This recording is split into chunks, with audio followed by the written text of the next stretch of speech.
Alors, verdict, dites-moi. Bonsoir, bienvenue sur meta.tv. Donc pour tous ceux qui nous suivent en direct sur le site, sur YouTube, vous pouvez aller directement vous connecter sur le site meta.tv pour ouvrir un compte et commenter en direct et poser vos questions. Donc il faut que vous inscriviez directement sur le site meta.tv pour pouvoir un peu communiquer avec nous. En tout cas, comme d'habitude, bonjour à la régie, bonjour aux modérateurs, bonjour aux métanautes, bonjour à voilà, tous ceux connectés. On me dit Bisson Abisso, ça c'est les habitués, ceux qui connaissent bien la formule de ces libres antennes pour tous. Un peu, on va dire, 2 jours après le verdict, le verdict des urnes qui a été, chronique, on va dire, d'un verdict annoncé, et avec les conséquences, évidemment, qui vont avec, et ça commence déjà bien, ça commence par le gel des salaires, enfin, tout un tas de mesures qui sont annoncées, mais bon, qui étaient prévisibles, hein, tous les gens qui ont voté Macron doivent s'attendre voilà, à ce qu'ils mettent en place ce pourquoi il a été élu, et ce, en plus, qu'il a estimé. Alors là, en plus, c'est-à-dire que, c'est avec ce genre de personnage, il faudra s'attendre à ce qu'ils vous le disent, mais je veux dire, de façon régulière, tout le temps. Moi, j'ai été élu avec 60% des voix, donc j'ai toute légitimité à faire et à mettre en œuvre le programme pour lequel j'ai été élu. Donc vous allez voir que ça va y aller au forceps. De toute façon, c'est chronique, on va dire, d'un dépeçage de la France annoncé, avec, en fait, la France, avec Macron, elle va en finir totalement avec son héritage du CNR, la protection sociale, une espèce de démocratie, en fait, très protectrice, très État-providence, qui était née de ce consensus de la Seconde Guerre mondiale. Avec Macron, c'est terminé. C'est bien les patrons au pouvoir, la banque, la finance, dans toute sa splendeur, et qui ont depuis longtemps voulu en finir avec ce système. Et là, avec Macron, c'est parfait. Il compte bien, en plus, il a dit lui-même, faire des économies au nom de la dette. Vous voyez, c'est même ses amis banquiers qui nous ont endettés. D'ailleurs, problème qui n'a pas été abordé comme il lui fallut dans cette campagne, peut-être à part par cheminade, mais qui n'a pas... On sait qu'il n'a pas la crédibilité à chaque fois pour aborder cette question-là, et Dieu sait que c'est le cœur nucléaire de la question, puisque si on ne parle pas de création monétaire, on ne parle pas de finances et de cette économie financiarisée mais complètement folle, on ne peut pas comprendre ce qui est en train de se passer, les enjeux réels. Et avec quelqu'un, on va dire, comme lui à l'Élysée, alors là, les banquiers peuvent dormir les oreilles tranquilles, leurs intérêts seront plus que conservés et bien gardés avec le gardien de l'Élysée, qui va certainement même leur octroyer encore des facilités, et encore, on sait, puisqu'il compte enlever l'ISF sur le capital, donc favoriser encore les gens très très riches. On s'en doutait, c'est comme ça, c'est ça l'univers Macron, avec le dépeçage organisé, donc à la fois du système social, la liquidation de notre organisation administrative pour toujours plus aller vers ce fédéralisme européen, l'autonomie locale, avec les conséquences qu'on connaît. On a vu, alors c'est vrai que dans les Macron Leaks, ça commence à apparaître aussi un peu à droite et à gauche sur Wikileaks, tous les gens qui extraient ces données, ces mails. Alors, on y trouve des choses un peu, bon voilà, il y a un peu de tout sur la stratégie, mais on y constate encore une fois, c'est les mêmes choses qu'on voyait en plus dans l'équipe d'Hillary Clinton dans les mails, c'est-à-dire des gens qui se moquent complètement du peuple, qui se foutent littéralement de votre gueule par derrière, mais bon, certains sont trop illuminés pour le voir, c'est le cas de le dire, et donc, du coup, bon, ça passe, hein, Macron, on connaît maintenant un peu les tenants de ce qui a fait comment dire, son impression dans l'opinion, c'est l'homme qui est d'accord avec tout le monde. Vous savez, tous les gens qui ont décrypté un peu le langage macronien et sa stratégie, on voit bien que c'est l'homme qui vous apporte tout et son contraire, qui vous dit une chose en même temps que l'autre, donc finalement, il va provoquer un énorme assentiment, vraiment une opinion qui va être très, très, je veux dire, majoritaire, très large, parce que chacun pourra y entendre et s'y reconnaître. Tout le monde pourra entendre ce qu'il veut dans Macron, hein, sachant qu'en face, évidemment, toujours avec ce piège qui est mortel du Front National, le plafond de verre, Marine, le fascisme, la raciste. Bien que, faut bien dire que c'est vrai que ça n'a pas propris leur histoire de Front républicain, ça on a vu partout, tout le monde c'est assez unanime là-dessus. ce qui a été le point qui a descendu Marine Le Pen, c'est l'histoire du débat. Hein. C'est vraiment comme quoi, vous voyez, sur une émission télé, vous remettez en cause presque 10 ans de stratégie. Enfin, c'est une émission télé est absolument catastrophique, quoi. Parce que, pour le coup, elle n'a pas réussi, évidemment, à séduire ses adversaires, ça c'est une évidence. Mais en plus de ça, elle a déçu ses supporters. Ça, c'est beaucoup plus grave. Parce que les supporters, bah, c'est quand même l'essentiel des gens qui sont là derrière elle et qui, finalement, se sont sentis un peu, au pire trahis, au mieux déçus, quoi. Mais qui n'ont pas apprécié le fait voilà, qu'elle se montra comme ça, sous ses airs, voilà, très agressif et ne jouant pas les cartes qu'elle avait dans ses mains, parce qu'il y avait quand même des cartes dans les mains. La recomposition du système politique tel qu'on est tous en train de l'observer, tous les éditos sont là-dessus, on vous dit oh, ça recompose, ça recompose. Et c'est une réalité, c'est vrai, ça recompose, il n'y a pas de souci là-dessus. Mais dans cette recomposition, et elle a réussi en plus au début du deuxième tour, particulièrement, pas avant, à ramener là où devait être le réel combat et la réelle ligne de fracture politique, qui sera la ligne patriote mondialiste. La ligne droite-gauche, elle a littéralement explosé. Elle a explosé déjà du fait de Macron lui-même, puisque lui-même, sa candidature est cette candidature synthétique qui se voulait à la fois de droite et de gauche. Hein, ça va de Robert Hue à Alain Madelin, vous vous rendez compte, c'est large. Hein. Alors là, dans le genre grand écart, je dis, on est... ah oui, faut plutôt être les petits rats des balais russes, hein, parce que c'est vraiment le grand écart. Mais voilà, cette recomposition politique, elle va jouer aussi du côté patriote.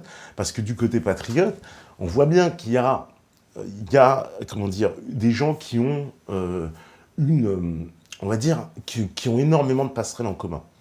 Surtout, que ce soit les gens qui ont voté Marine Le Pen, qui ont voté Mélenchon, il y a des deux côtés une volonté de rénover totalement les institutions, ça c'est vraiment une évidence, de les rénover de fond en comble, de rendre le pouvoir populaire. C'est-à-dire, le pouvoir, c'est quand même...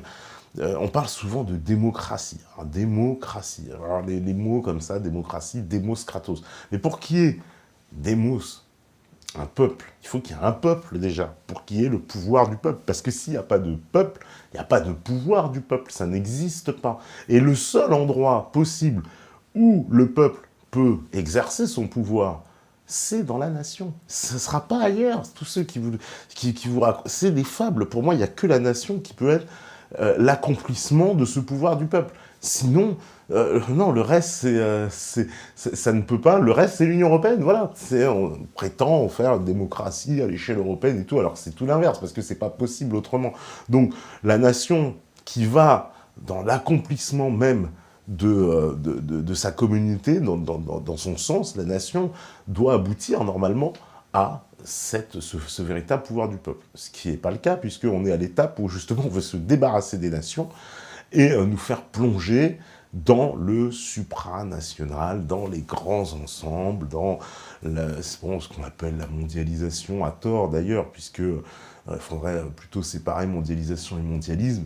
Hein, vous savez très bien, mondialisme, l'idéologie qui veut nous amener dans ce projet d'unification mondiale, et la mondialisation, simplement les échanges entre les gens, les nations, les technologies. Donc tout ça est extrêmement banal pour en fait de la mondialisation, mais extrêmement...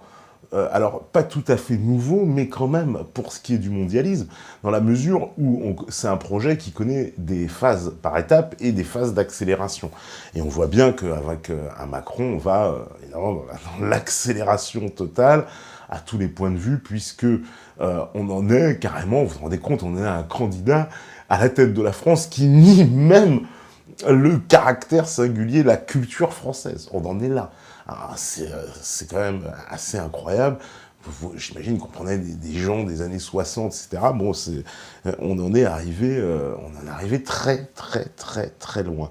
Donc finalement, cette recomposition qui est en train de se faire, bah, on comprend bien que si un jour, il y a un moyen de renverser ce qu'on pourra appeler les forces oligarchiques, eh ben, ça ne pourra être qu'une force commune de droite et de gauche. Je dis bien une force commune vraiment de droite et de gauche. Parce qu'il n'y a que cette alliance, un jour, entre des patriotes de droite, des patriotes de gauche, qui ont ensemble la même envie, à la fois de conserver le système national, à la fois l'amour de la patrie, et à la fois l'envie de rénover et d'instituer des nouvelles règles politiques.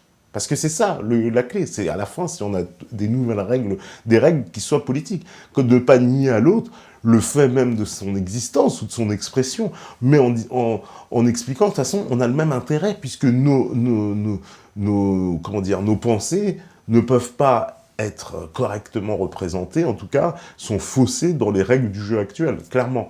Et le peuple, lui, non plus, ne peut pas s'y retrouver. Le peuple, au sens de la majorité du kidam, des gens qui n'appartiennent pas à l'oligarchie, qui sont l'essentiel des gens et qui ont un intérêt commun, qui a un intérêt ne serait-ce que de classe, même si on veut leur faire croire le contraire, puisque la société vers laquelle on se dirige est une société de plus en plus divisée, où on veut rendre l'individu dans un supra-individualisme unique, où l'individu est à la fois magnifié, sublimé dans sa version individuelle, et à la fois complètement, évidemment, déraciné, plus d'identité religieuse, plus de tradition, plus de patrie, plus de sexe. On a tout retiré. Donc cet homme nouveau, complètement... Alors là, on a souvent utilisé cette expression pour parler de Macron, de personnage hors sol.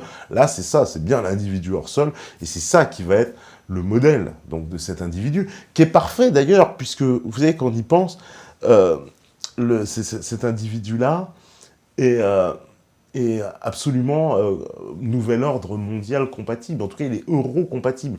L'identité européenne, telle que l'Union européenne la conçoit, puisqu'on veut nous faire naître artificiellement une identité des peuples avec une espèce d'identité européenne, on a bien compris que de toute façon, le meilleur moyen pour le faire, c'est de se débarrasser d'une bonne partie des Européens, en tout cas de les remplacer, et de façon à avoir ces nouveaux arrivants, entre guillemets, qui eux pourront adopter l'identité européenne très très facilement et se débarrasseront de ces identités nationales horribles.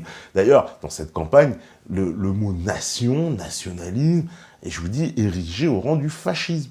Ça, c'est ce qui nous attend à l'avenir. Donc vous allez voir que maintenant, toutes les valeurs nationalistes, voilà, avec le fait de se prétendre déjà nationaliste, c'est déjà, ça fait de vous un horrible fasciste, vous êtes déjà un horrible nazi, quelqu'un de peu recommandable. Donc on voit bien que la nation est attaquée de toutes parts, attaquée dans l'histoire, attaquée dans son identité, attaquée dans sa structure, et l'État français, il a de particulier. Pour ceux qui connaissent l'histoire de France, c'est vrai que l'État français est très lié au peuple français, c'est l'État qui fait naître le peuple, c'est comme ça. Donc si l'État va très mal et l'État est attaqué, bah, le peuple disparaîtra. Et c'est un peu ce qu'on essaie de faire, et ce qu'on essaie, en tout cas ces gens-là s'y évertuent très très bien. Ils veulent absolument, voilà, qu'on oublie les systèmes nationaux, qu'on oublie le principe de la nation et qu'on accepte enfin cette nouvelle organisation politique continentale, supranationale, complètement déconnectée, de plus en plus loin des peuples, loin, on veut, vous voyez, cette espèce d'inaccessibilité de nos dirigeants est démultipliée en plus par l'Union européenne. Et vous avez des dirigeants, vous avez votre maire, bon très peu, le député déjà beaucoup plus loin, les ministres, ça, alors là ils sont très loin, le président aujourd'hui encore plus loin, et demain des commissaires européens ou des gens d'un gouvernement européen que vous ne verrez jamais, à part peut-être sur vos petits écrans, c'est les seuls moments où vous pourrez voir ces gens. Donc ça, c'est clair que c'est ce qui nous attend, et c'est vers quoi on se dirige. Hein, au bout de 5 ans, quand la France sera dépossédée encore plus de son administration, encore plus de ses pouvoirs régaliens, il restera plus grand-chose de cet État français à bout de souffle, au bord des dettes, pris aussi, qui va être pris en plus dans un mécanisme de grécisation, puisque on va appliquer des remèdes de cheval, comme on l'a vu, on voyait il y a quelques années en Grèce, on l'a vu pour les Espagnols, les Italiens, et aujourd'hui, ce sera bien le tour des Français, et les mêmes remèdes de cheval vont être utilisés à base de grosses coupes sociales, à base de... On a déjà vu, ils ont annoncé, Macron, aujourd'hui, il n'est même pas encore président, il parle déjà d'un gel des salaires pendant 3 ans, puisque Jean-Claude Juncker, dès le lendemain de l'élection, avait dit « les Français doivent serrer la ceinture ». Voilà ce qui nous attend. Donc, le tableau paraît extrêmement tracé. Les banques vont continuer ce service de pillage organisé. ça va être très dur, c'est vrai, de voir... Parce que moi, je pars du principe, de toute façon, qu'effectivement, beaucoup de choses à dire, on avait dit sur cette prestation du débat de Marine Le Pen, mais quand bien même il y aurait eu en face, on nous dit, Mélenchon, Hamon, Fillon, ça aurait été autrement, ils auraient gagné haut la main, rien n'est moins sûr. Je pense que d'ailleurs, de ces trois-là, celui qui était en plus de position de gagner, c'était Fillon. Et ensuite, il y aurait eu, pareil, concernant Mélenchon, certainement, je peux vous dire, la même cabale, différemment montée, différemment utilisée, voilà, mais pour l'empêcher, et je pense que ces gens-là, on ne tient pas du tout à ce qu'ils s'approchent de cette grande machine nucléaire, et à moins qu'un jour, il y ait cet éclair fabuleux et cette alliance qui se fasse entre ces courants-là pour qu'ils puissent enfin renverser l'ordre des choses. Sinon, ça semble à chaque fois perdu d'avance, juste bon à jouer un rôle de figurant ou de balancier d'équilibriste qui va ramener un espèce de contre-pouvoir, mais sans jamais être celui qui tient les manettes et le réel cocher, celui qui va mener les choses. On voit bien que tout est fait pour empêcher cette alliance-là, ça c'est vrai aussi. Le système est bien formaté, quand je dis le système, avec évidemment les chiens de garde médiatiques, parce que là, la grande leçon quand même de ce scrutin, c'est de ne pas sous-estimer la force, et la force de ces médias, la force du système, d'avoir imposé un candidat comme celui-là, presque contre le trois quarts de l'opinion générale, si je m'en fie au résultat à peu près, et puis sachant que, y compris les gens qui ont voté pour lui, semble-t-il, il n'était que 16% à adhérer réellement à son programme, ça fait très très peu. Donc finalement, on se retrouve avec très très peu de quelqu'un qui part avec de gros handicaps. Mais on peut parfaitement envisager, vous savez, tous les scénarios sont possibles. Pendant l'été, il passe toutes ces lois de casse sociale, les syndicats remontés se préparent à faire une rentrée sociale sur les chapeaux de roue comme ils l'avaient prévu, et puis là, patatras, attentat, et puis non, les bougies, les chansons, tout le monde doit communier, c'est l'unité nationale, attention, le pays est en danger, et vous devez tous vous soumettre. Et puis là, on passera à la trappe, je peux vous dire, la loi travail devant l'imminence du danger, la République en danger, etc. Donc tout est vraiment bien ficelé pour que même ça passe même mieux qu'on puisse y penser. Là, dans ce scénario-là, je vous dis, même les manifs, rien du tout, il ne se passe... c'est-à-dire qu'il va passer le truc, et en plus, il n'y aura même pas la contestation, puisque on sera sur d'autres événements, d'autres choses, etc. Et puis tout est bien, parce qu'en plus, comme ça, pendant le truc, et puis après on passe à autre chose, et puis, vous savez, on sait très bien comment ça fonctionne, l'opinion, il y a une part d'amnésie des gens évidente, lorsqu'on aborde des sujets, au bout de 3 ans, les gens ne se rappellent plus, visiblement, ce que la personne avait dit, ou quel était son positionnement, ça va très très vite. Donc, moi, je le constate chaque jour, à chaque fois. Donc, vous avez beau dire quelque chose, on vous dit que vous avez dit le contraire. Alors, j'imagine, quand vous passez tous les jours à la télé, imaginez. Donc, là, c'est évident qu'avec des chiens de garde comme ça, qui vont être au taquet, un scénario, comme je vous dis, hautement probable, donc période d'attentat, qui justifierait la répression policière, qui justifiera la répression sur Internet, puisqu'on va nous dire, oui, tout n'est d'Internet, en plus, vous savez, il a un projet de police de renseignement assez flippant, Macron, une espèce de police politique, on ne sait pas trop, qui va espionner les gens, qui va vous balancer, alors, vous, là, tous les méchants là qui sont sur le chat, là, vous allez sauter, ça va...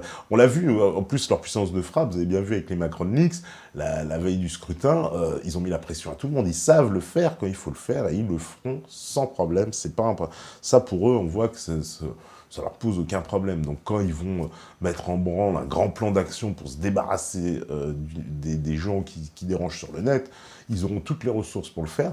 Et en plus de ça, ils vont se justifier à chaque fois. C'est ça, l'ère qui s'annonce devant nous, c'est que tous les opposants à Macron seront traités de fascistes. C'est évident, vous allez voir. Dans peu de temps, en plus. Et en plus, dans peu de temps, il y aura tellement d'opposants contre lui qu'il va se retrouver dans des situations où il ne pourra plus faire d'apparition publique, machin, ou alors des trucs très encadrés avec 10 milliards de keufs, des gens triés sur le volet, etc., comme faisait Sarkozy.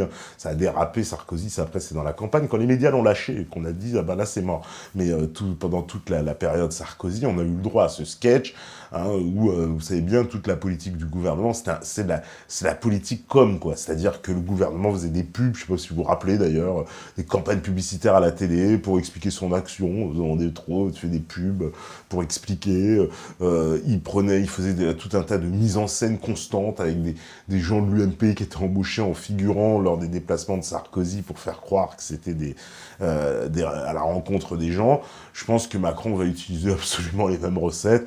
Vous allez le voir bientôt, il ira dans un supermarché, tout le monde sera heureux, puis vous allez apprendre qu'en fait c'est des responsables d'En Marche, de machin, des militants, etc.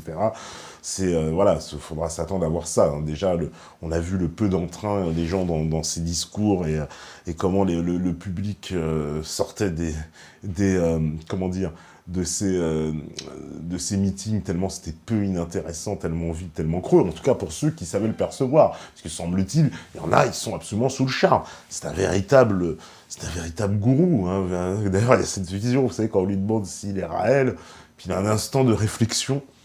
Non, il est pas très sûr de lui, donc et là on voit bien le personnage, hein, c'est clair qu'il a cette faculté d'être tellement d'accord avec tout le monde, d'être sur du positivisme, des gens qui ont décrypté son discours, c'est très intéressant, c'est vrai de voir Macron est toujours sur du positivisme, tout est positif, tout est génial, je vous dis, il vous fait passer en plus cette pilule du progressisme sous le couvert de ce développement technologique, et en prétendant que ce serait l'avenir absolu, et tout le monde trouve ça génial, etc., et puis c'est la modernité. Hein. Bientôt, il faudra 2, 3, 4 jobs pour pouvoir survivre. Et là, on vous dit, mais c'est super, vous avez 4 emplois et tout, c'est génial. Hein, sans jamais voir qu'in fine, tout ça, c'est que de la régression sociale, vraiment de haut vol, mais sous couvert de l'avancée technologique. Donc la technologie, c'est bien pratique, ça permet de cacher, comme ça, de masquer en fait les régressions sociales, régressions à tous les niveaux,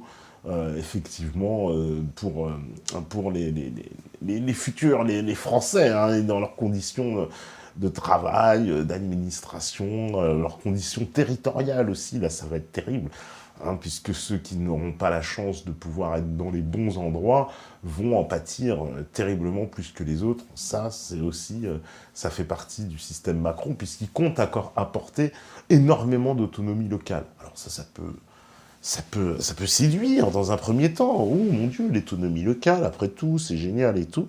Mais en fait, non, l'autonomie locale, c'est une façon à la fois de se défausser, c'est le même principe qu'il va faire avec la taxe d'habitation, donc de retirer des ressources à la fois à ces collectivités-là, mais en plus de leur donner une marge de manœuvre sur des aspects, sur certains domaines, comme l'éducation, comme la gestion des entreprises, la gestion même des collectivités, etc. Une espèce d'autonomie totale, mais qui va encore plus accentuer le fossé, la séparation, la fracture, qu'elle soit sociale, culturelle, ethnique, entre les territoires. Et de plus en plus, ça va être acté après Macron, donc le président du rassemblement, ça c'est, permettez-moi, la douce blague, hein, parce que rassembler les gens, en fait, en les divisant, ça va être le président vraiment de la division la plus totale, division à tous les stades, division territoriale, division économique, division entre les Français, puisque de toute façon, dans son projet aussi, il y a cette mesure hein, que là, certains appelleront de discrimination positive,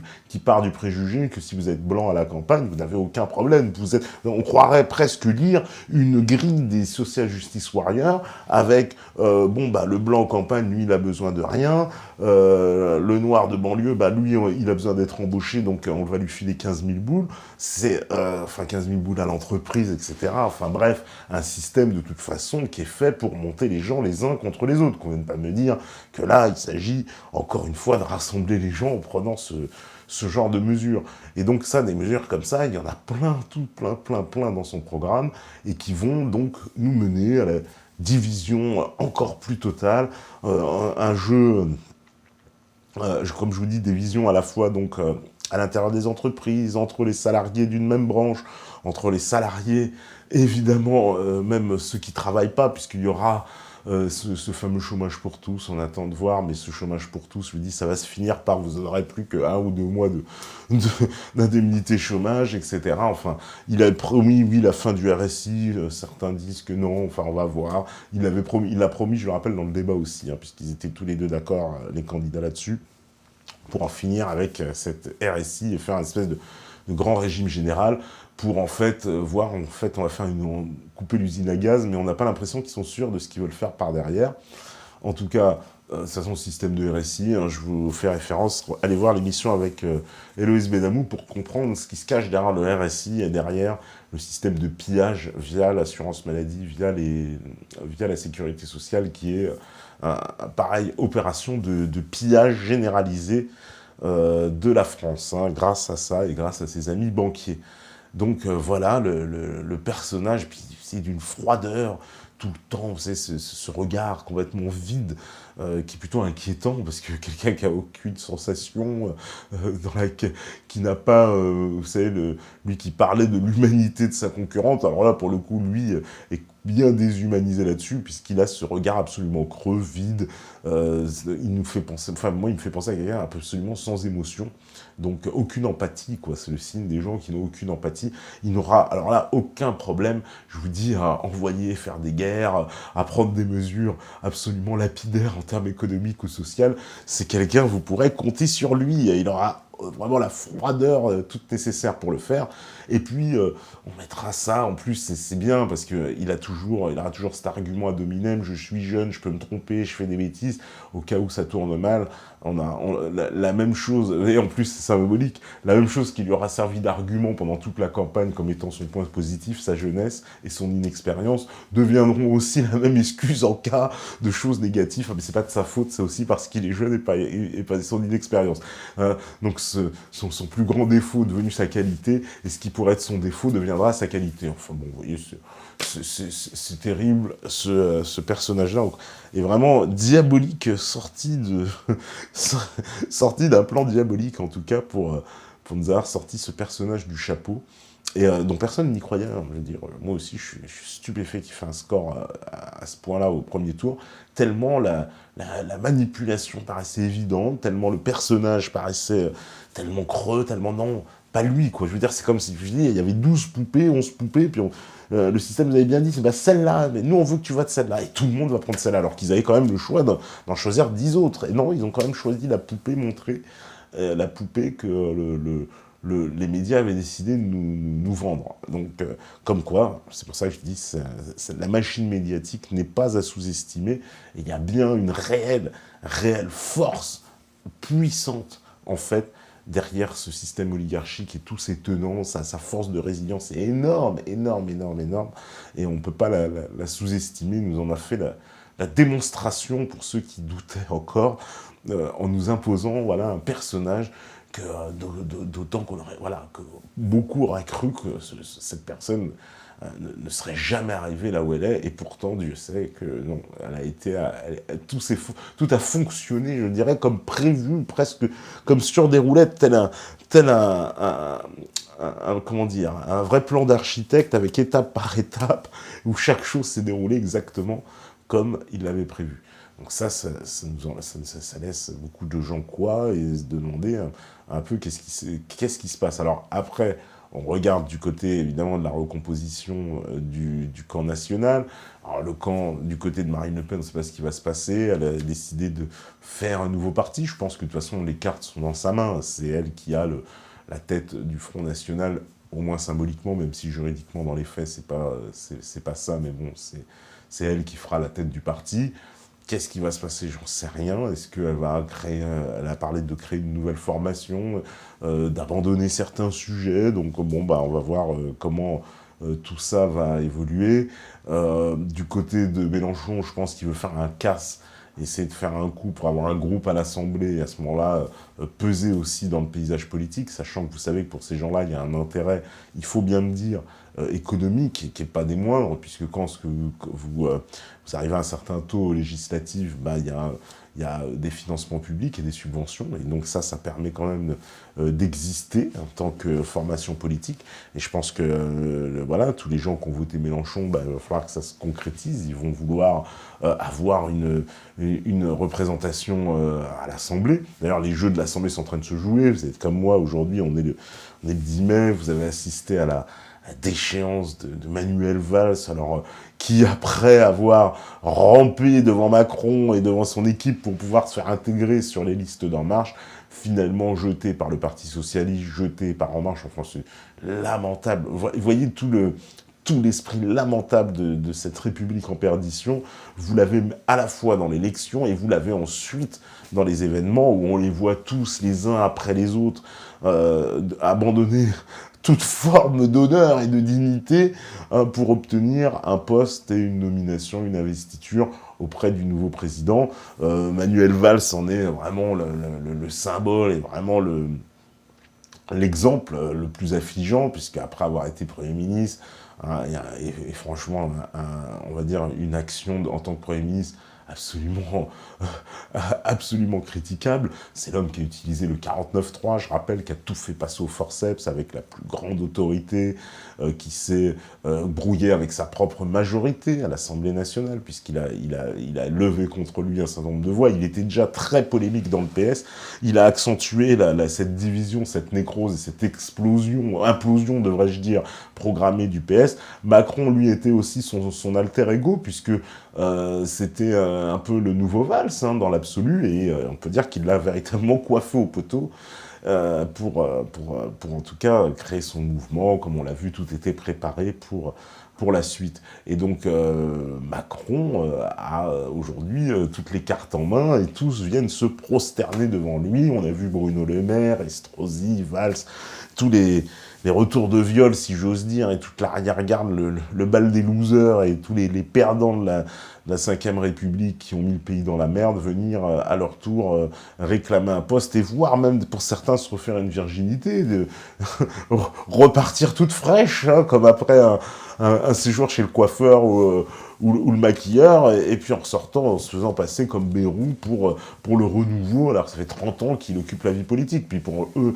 dernière chance de pouvoir arriver à ce stade-là, moi j'y vois le plus grand opportunisme, l'intérêt personnel, et un visage le plus détestable de tous ces gens qui n'ont ni dignité, ni honneur, ni conviction, ni projet, et qui sont là simplement pour gratter quelques places, quelques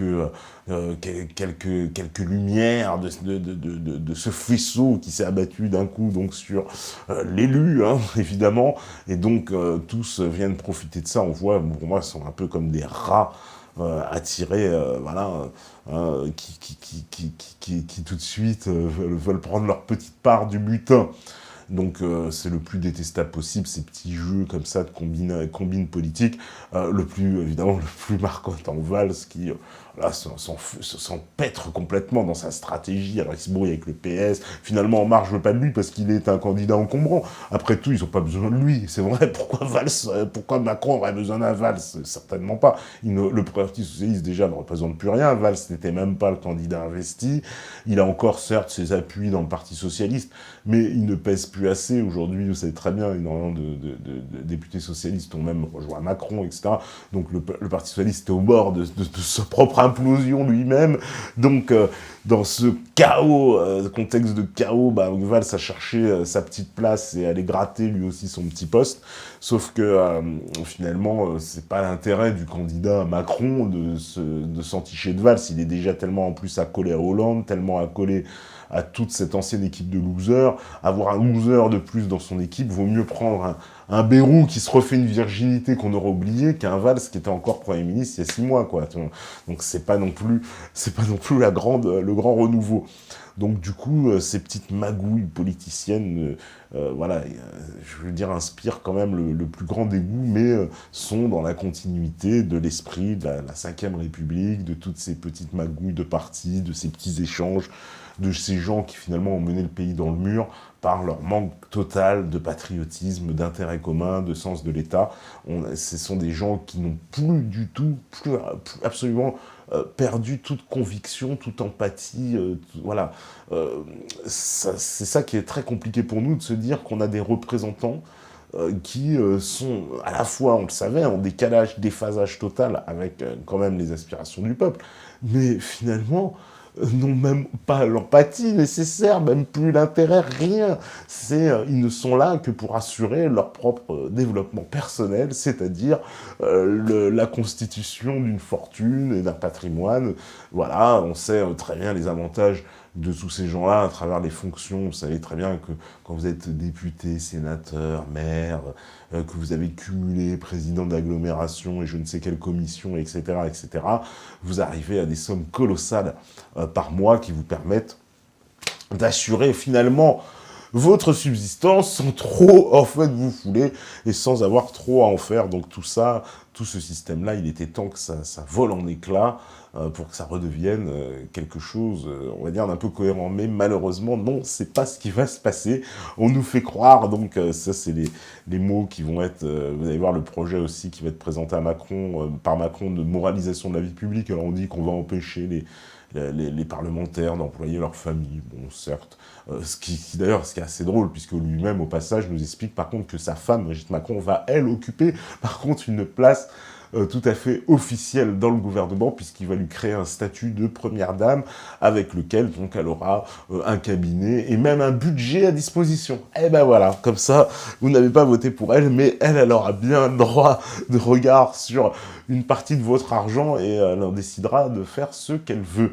Et il va donc créer un statut qui n'existait pas. Alors je ne sais pas comment il va s'y prendre, c'est un statut dans le gouvernement, probablement, je ne sais pas. Et en tout cas, au moment où lui donc donne un rôle officiel à sa femme et crée ce statut officiel, en revanche, il va retirer aux autres le droit d'employer leur famille. Comme on dit, je veux dire, ne serait-ce que symboliquement, il aurait dû aussi s'abstenir pour sa femme. Mais visiblement, non. Mais tout ça, on verra en temps et en heure, mais ça risque d'aller très très vite, hein, parce que c'est, je vous rappelle, l'investiture dans 4 jours maintenant, et puis ensuite vont s'enchaîner, vous savez bien, la période législative qui a déjà commencé, mais c'est une fois que ces législatives seront terminées, qu'on aura le paysage politique pour les 5 ans à venir, en tout cas au niveau de l'exécutif et du législatif, et qu'on pourra savoir si finalement, on pourra savoir 2 choses. Est-ce qu'il va appliquer sa politique facile, ou est-ce qu'il y aura des oppositions, mais la politique qu'il va appliquer, ce sera la même, on le sait, et il l'appliquera quoi qu'il arrive, sauf que ça va jouer en fonction de ce qui va se passer s'il a une majorité à l'Assemblée. Alors là, c'est terminé, c'est plié, il fera tout ce qu'il veut, d'autant plus que les députés, vous savez très bien qu'ils vont être investis par En Marche, donc, comme il nous l'a dit, la moitié des gens de la vie civile, comme ils le disent, et la moitié des députés issus des anciennes majorités, essentiellement socialistes. Donc c'est un vrai lifting du Parti Socialiste, hein, En Marche. Et d'ailleurs, on a La République En Marche, le nouveau nom, très intéressant aussi, on pourra en parler après. Et donc, une fois qu'il aura fait ce lifting, bah, ça va dépendre. S'il a la majorité absolue, tout ira très bien, tout passera. S'il n'a pas la majorité, alors dans ce cas, il va devoir composer avec probablement une force de droite qui, elle, ne devrait pas être plus impactée que la gauche. On dit souvent que les 2 partis sont laminés, mais on a l'impression quand même qu'ils sont un peu plus solides du côté de la droite. La gauche, elle, semble effectivement en très mauvaise posture, peut-être réduit à peau de chagrin, un tout petit groupe à l'Assemblée. Et puis, on attend de voir, c'est ce que Mélenchon aura un groupe à l'Assemblée. Est-ce que le Front National réussira-t-il à avoir un groupe aussi à l'Assemblée? Rien n'est moins sûr, en tout cas. C'est devant nous, c'est ce qui se prépare, et une fois qu'on aura les élections législatives terminées, on pourra savoir vraiment, à ce moment-là, quelle est la composition du paysage politique, et est-ce que, finalement, le programme et son projet, il va pouvoir l'appliquer très facilement, et il aura les institutions de son côté, ou alors, il va falloir qu'il ruse, qu'il œuvre avec des alliances, avec, voilà, un coup à droite, un coup à gauche, il est possible, hein, voilà, une fois, il votera un projet avec les socialistes, puis une autre fois, il votera un projet avec la droite, et puis il se démerdera comme ça, c'est possible aussi. Donc, tous les scénarios sont possibles. On me dit, oui, la coalition anti-Macron, mais qui en prendrait la tête, qui la symboliserait le mieux? Qui symbolise, puisque les opposants sont tous éclatés, je veux dire, puisque vous allez du côté de, même les Républicains, ils se refusent à toute alliance avec Macron, quand bien même il s'est appelé à voter pour lui, hein, quasiment tous les officiels. Aujourd'hui, oui, en plus, c'est vraiment typique de ces républicains, le décalage et pour moi l'hypocrisie entre les officiels, l'appareil et la base, qui sont pas du tout, mais alors pas du tout sur la même longueur d'onde. Et on voit bien que l'appareil a appelé à voter Macron. D'ailleurs, a commencé déjà par Fillon lui-même, le soir du premier tour, à peine 3 minutes après le scrutin, il était déjà en train d'appeler à voter Macron. Tout l'appareil quasiment a suivi, à part des couacs, parce que certains n'ont pas, donc du coup, ça a quand même fait des couacs. Et puis ils sont pas d'accord, on sent bien qu'il y a une bataille interne aussi qui veut pas s'exposer au public, mais qui est vraiment visible à l'intérieur du parti. Puis ils n'arrivent même pas à se mettre d'accord. Donc du coup, ils ont fait un rétro-pédalage sur les législatives en disant « Ah bah non, mais les législatives, c'est clair, on sera opposant à Macron et là, machin, devant, pour donner des gages à leur base, parce que si évidemment ils paraissent complaisants encore, double déception encore, déjà la déception de Fillon, plus la déception après des législatives, leur électorat risque de leur faire faux bond, tout simplement, et de le punir en votant autre chose. Mais c'est en tout cas, c'est clair que de plus ça va, plus on voit que aussi à droite, ils sont pris dans ce, comment dire, cette contradiction de ceux qui veulent aller vers une espèce de droite sociale, qui est beaucoup plus fidèle d'ailleurs à l'esprit de Gaulle, et ceux qui vont vers une espèce de droite libérale, droite centriste, droite mondialiste, qui est Macron compatible. Hein, complètement, à la Estrosi, Nathalie Kosciusko-Morizet, Bruno Le Maire, Juppé, vous voyez, tous ces gens-là sont absolument Macron-compatibles, donc ils sont une espèce de centre-droit qui, lui, a cédé aux sirènes du libéralisme économique, ça c'est évident, mais en plus aussi du libéralisme culturel, et a abandonné le format social. D'ailleurs, la droite dit qu'elle va repenser maintenant encore son programme et ne sera plus la ligne qu'a veut adopter Fillon. Je ne sais pas quelle ligne ils vont adopter, on va voir. Tout comme au PS où on a dit que la ligne Hamon finalement n'était pas la bonne et on va réadopter une nouvelle ligne. Mais le PS, lui aussi, pareil, décomposé, parce que quelle ligne ils vont adopter? Ils sont très extraits par cette nouvelle configuration, avec ce gros centre de synthèse autour de Macron, centre-droit, centre-gauche. Donc, je veux dire, eux qui vont plus vers la droite sociale, qui pourrait peut-être même être... pour moi, celui qui l'inspire le plus à l'heure actuelle, c'est Mélenchon, Dupont-Aignan, cette droite sociale. C'est vraiment lui qui l'inspire. Et Mélenchon, justement, lui, il est sur la gauche, en ayant phagocyté les forces de gauche. Voilà, la gauche était complètement siphonnée, c'est Mélenchon qui rassemble les forces de gauche autour de lui. Un parti socialiste, voilà, presque décrédibilisé dans cette élection, on n'avait jamais vu ça, c'est absolument voilà, son pire score, je crois, dans une élection. Et donc, là, on voit bien que finalement, ces socialistes aussi sont piégés, puisque eux-mêmes, c'est soit ils basculent à gauche, ils restent fidèles à une certaine forme d'idéologie de gauche, puis à ce moment-là, ils se rallient Mélenchon, ou alors, ils sont convertis au social-libéralisme, comme voilà, à la Tony Blair, à voilà, toutes ces tendances-là, et puis à ce moment-là, autant qu'ils aillent rallier Macron, mais il n'y a plus d'espace pour ces socialistes-là. Mais non, il va falloir qu'ils choisissent. Et à droite, où la configuration est moins nette, mais il pourrait s'opérer quand même une fracture qui commence beaucoup moins accentuée, mais ça commence à craquer aussi, avec la même configuration. Donc à la fois cette droite voilà, libérale, mondialiste, complètement Macron-compatible, qui devient presque du centre-droit, puis une droite sociale qui, elle, veut exister en opposition justement à cette droite libérale mondialiste qui a abandonné le patriotisme, hein, au nom de l'économie, machin, puis converti finalement à ce monde mondialisé. C'est-à-dire que Juppé, il peut être dans un gouvernement avec Cohn-Bendit. Voilà, c'est complètement compatible.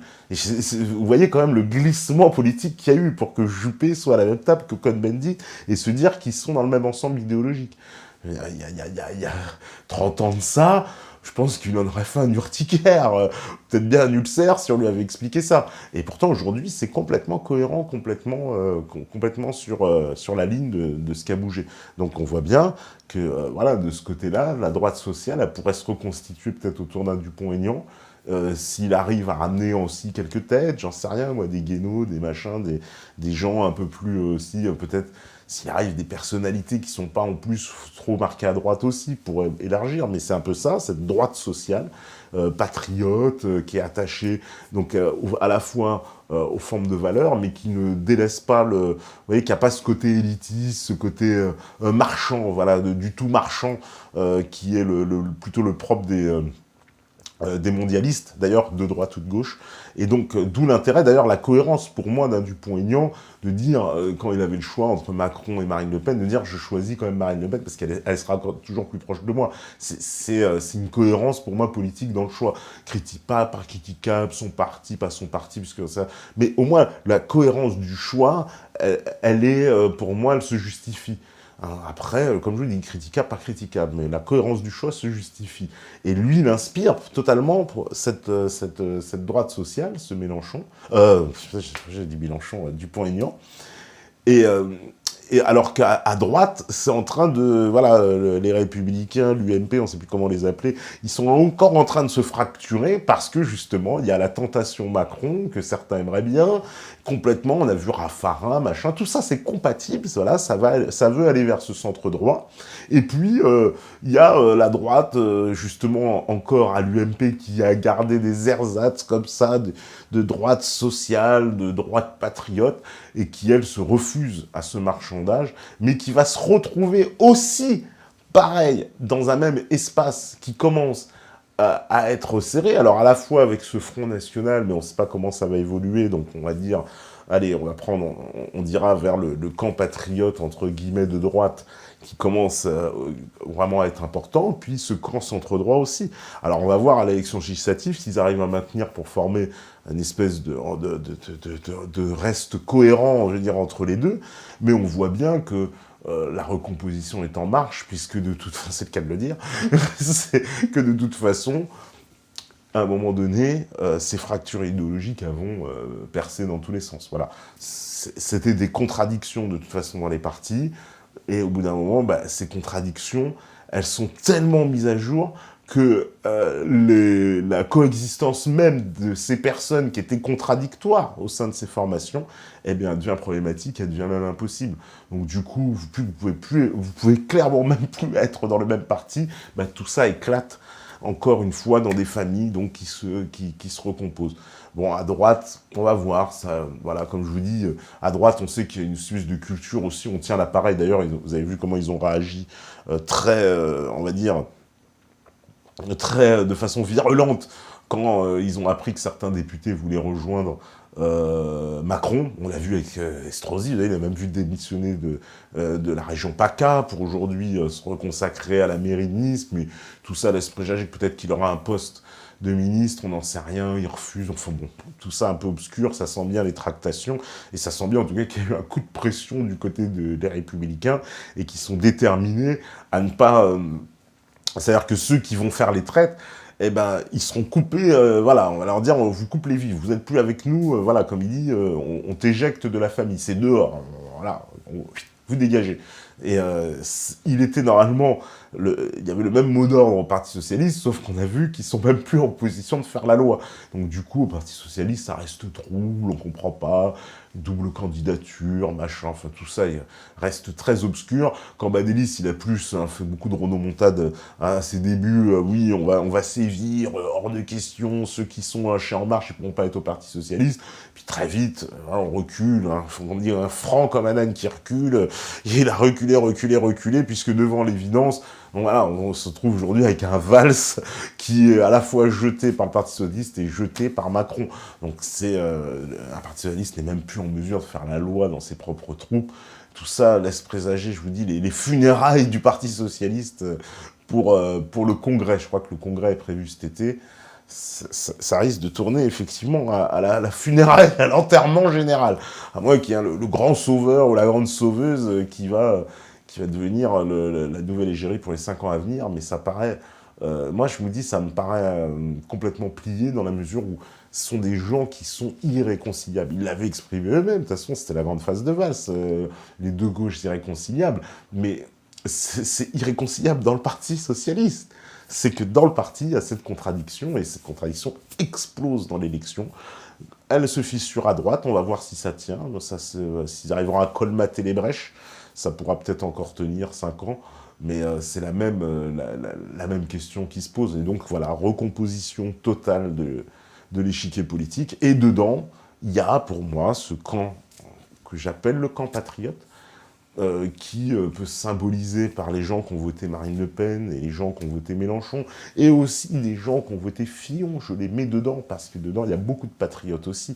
Donc vous voyez que, et ces 3 camps-là, donc vous voyez, sont répartis sur sur l'échiquier traditionnel, sur des chapelles qui, entre guillemets, seraient différemment placées, et pourtant ont beaucoup d'intérêts communs.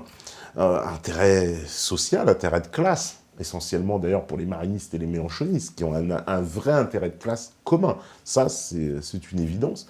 Et ensuite, pour l'intérêt culturel, là, c'est plus les fillonistes et les marinistes qui sont sur un même logiciel, mais qui vont se différencier, alors là, sur les questions économiques, évidemment.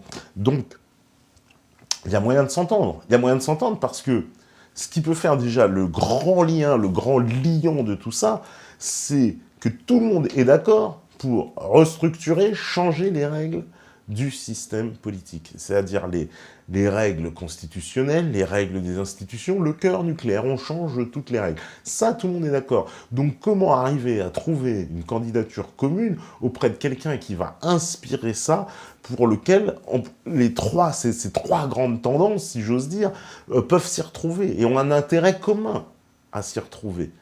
Donc ça, c'est la grande question. Je ne sais pas si y aura ce candidat-là. Certains, d'autres, j'anticipe déjà les commentaires, vous allez me dire, mais c'est Asselineau, etc. Voilà, il y aura toujours des gens pour me dire, c'est un tel, c'est un tel.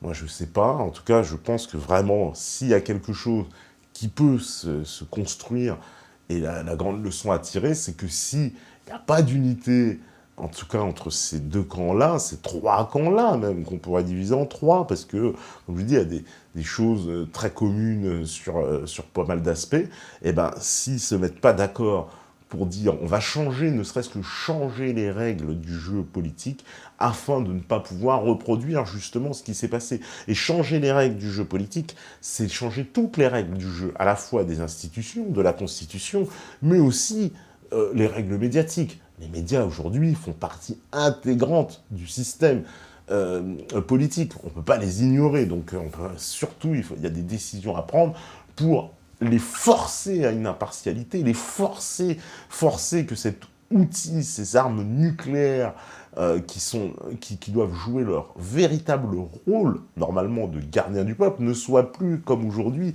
de véritables ogives à destination du peuple et qui tirent vers le peuple, parce que c'est exactement ça.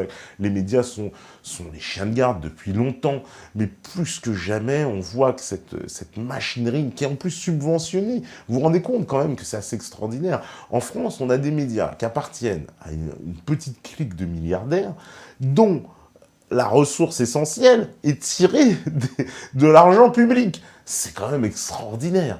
Donc, des médias appartiennent à des milliardaires qui sauvegardent leurs intérêts de classe via ces énormes outils de propagande, alors même que leur fonctionnement est assuré par l'argent d'État, par votre argent. Voilà le système français. Donc ça, c'est une aberration économique, aberration politique dans tous les sens du terme. Ça devrait être évidemment interdit. Les médias ne devraient appartenir qu'aux médias pour qu'il n'y ait aucune collusion d'intérêts avec aucun secteur, aucune entreprise, justement, faisant autre chose que des médias devraient être autorisés à en posséder, de façon à réduire, justement, et à empêcher que des grands groupes puissent appartenir à les médias. Moi, je suis...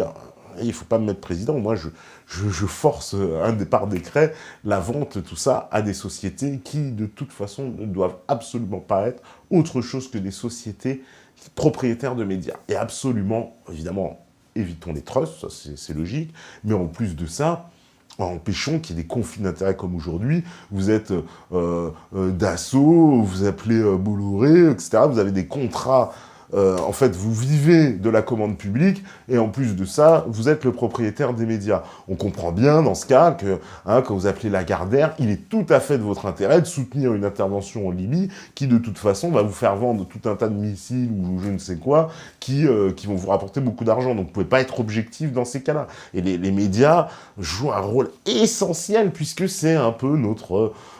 c'est un peu comme le miroir qu'on va utiliser qui va refléter la réalité. Donc si ce miroir, comme moi je le pense, mais beaucoup d'entre vous qui regardent évidemment ces images ou qui les regarderont, pensent que c'est un média déformant et ont du mal à l'accepter. Ben, ça, on est beaucoup dans ce cas-là. Et on voit bien que c'est une des clés pour cette rénovation. Comme il y a une autre clé, ça, on a tellement entendu, nous, on en a tellement parlé avec François d'Angléan, avec Maître Paris, avec tous les avocats qui sont venus ici, c'est la justice. Et évidemment, il y a tout un pan de l'organisation de nos institutions qui doit être rénové aussi au point de vue judiciaire. La justice étant par définition le pilier même de ce pouvoir du peuple.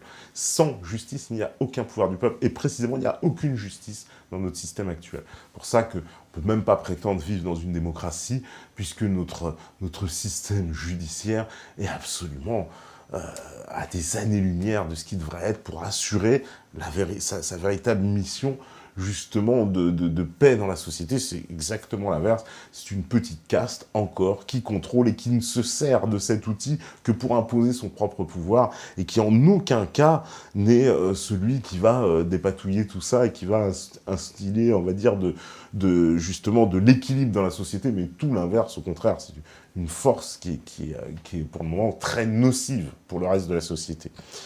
Voilà, ça c'est un peu ce que je pense sur tout ce qui s'est passé. Je vois, il y a pas mal de questions, ben, on répondra en deuxième partie. On va faire une petite pause, il nous reste 5 minutes, c'est parfait, ça là, 4 minutes, donc c'est parfait. Et ben on fait la pause, on revient juste après, toujours sur la libre antenne, sur meta.tv, à vous la régie.